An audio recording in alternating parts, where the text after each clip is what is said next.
आपल्यासोबत अब्दुल सत्तारजी आहे। सत्तार साहेब, आज आपली भेट आष्टीकरांसोबत झालेली आहे, काय सांगाल?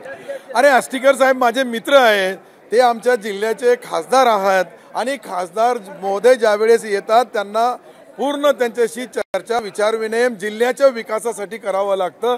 बाकी तुम्हाला जी शंका आहे ती शंका त्यांना विचारून घ्या। पण याबद्दल आता वेगळ्या राजकारणाला कुठेतरी वाव मिळते आहे, असं देखील चर्चा जोरदार सुरू झालेली आहे। आपल्या नाराजीबाबत देखील बोललं जात आहे, थोडं स्पष्ट केलं तर बरं होईल।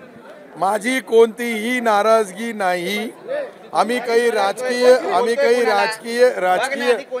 ऐका दादा, माझा राजकारणाचा याच्यामध्ये कोणताही संबंध नाही।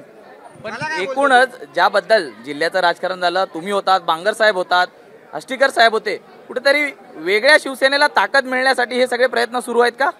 मला असं वाटतंय का एकनाथ शिंदे साहेब इतके शक्तिशाली या राज्यामध्ये आहे का त्यांना कोणाचीही गरज नाही। त्यांची ज्यांना गरज असते ते आमच्या मुख्यमंत्री महोदयासोबत येतात आणि मुख्यमंत्री या करण्यामध्ये आतापर्यंत राजकारणामध्ये जे जे उठाव केला त्यांनी प्रत्येक उठावामध्ये आम्ही सक्सेस झालो आहे। विधान परिषदेच्या याच निवडणुकीदरम्यान आपला उठाव हा झाला होता, आता त्याला 2 वर्ष पूर्ण झालेली आहेत, पुन्हा एकदा विधान परिषदेची निवडणूक लागलेली आहे, तसंच काहीसं चित्र आता पाहायला मिळेल का?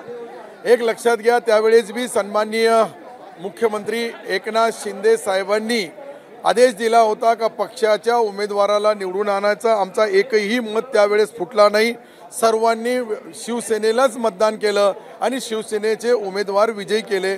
एकनाथ शिंदे साहेब पक्षासाठी जे आदेश देतात ते फक्त शिवसैनिकाचे नेते आमचे मुख्यमंत्री म्हणून देतात आणि त्याचं पालन माझ्यासारखे सर्व लोक करतात। मिलिंद नार्वेकर हे देखील शिवसेनेच्या जवळचे मानले जातात, दोन्ही शिवसेनेच्या जवळचे नेते त्यांच्या संपर्कात आहेत, काय करणार? ते पण निवडणुकीत उभे आहेत, त्यांना देखील बळ देणार का?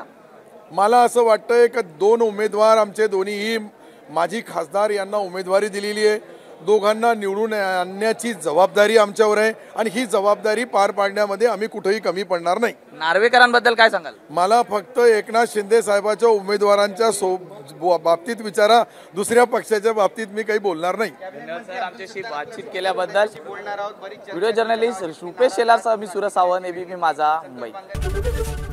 एबीपी माझा, उघडा डोळे बघा नीट।